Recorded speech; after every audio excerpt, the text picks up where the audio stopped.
দিল্লি চাচ্ছে আমাদেরকে তার গোলাম বানিয়ে রাখতে, কিন্তু বাংলাদেশের মানুষ চাচ্ছে স্বাধীন সত্তা। ওসমান হাদির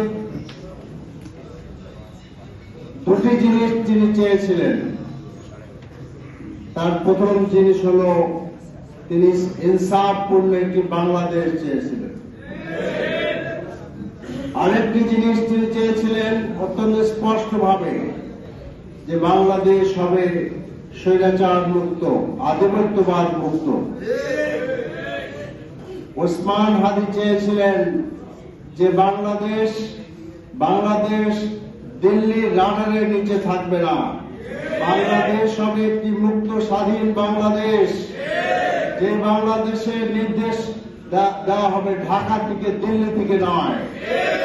আগামী বাংলাদেশ যদি ওসমান হাদির যে স্বপ্ন আছে, স্বপ্ন ছিল, সেই স্বপ্নকে যদি আমরা বিলীন করতে চাই, তাহলে আমাদের এই দুটি জিনিসের মধ্যে কাজ করতে হবে।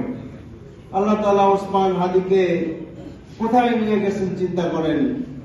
সেই কবি নজরুল, যার কবিতা তিনি পাঠ করতেন, আবৃত্তি করতেন, সেই কবি নজরুলের পাশেই তার স্থান হয়েছে, সেই ঢাকা বিশ্ববিদ্যালয় কেন্দ্রীয় মসজিদের পাশে। আর এই ঢাকা বিশ্ববিদ্যালয় সেই বিশ্ববিদ্যালয় যে বিশ্ববিদ্যালয় থেকে এদেশের মানুষের অধিকারের কথা বারবার বলা হয়েছে। দিল্লি চাচ্ছে আমাদেরকে তার গোলাম বানিয়ে রাখতে, কিন্তু বাংলাদেশের মানুষ চাচ্ছে স্বাধীন সত্তা। হাসিনার মতো দিল্লির ব্লেসিং নিয়ে এদের শাসন করতে চান, তারা ভুল করছেন। এদেশের মানুষ কখনো এটা চায় না যে দেশের পলিটিক্যাল পার্টি এবং যারা ক্ষমতায় থাকবে তারা দিল্লির ব্লেসিং নিয়ে চলুক।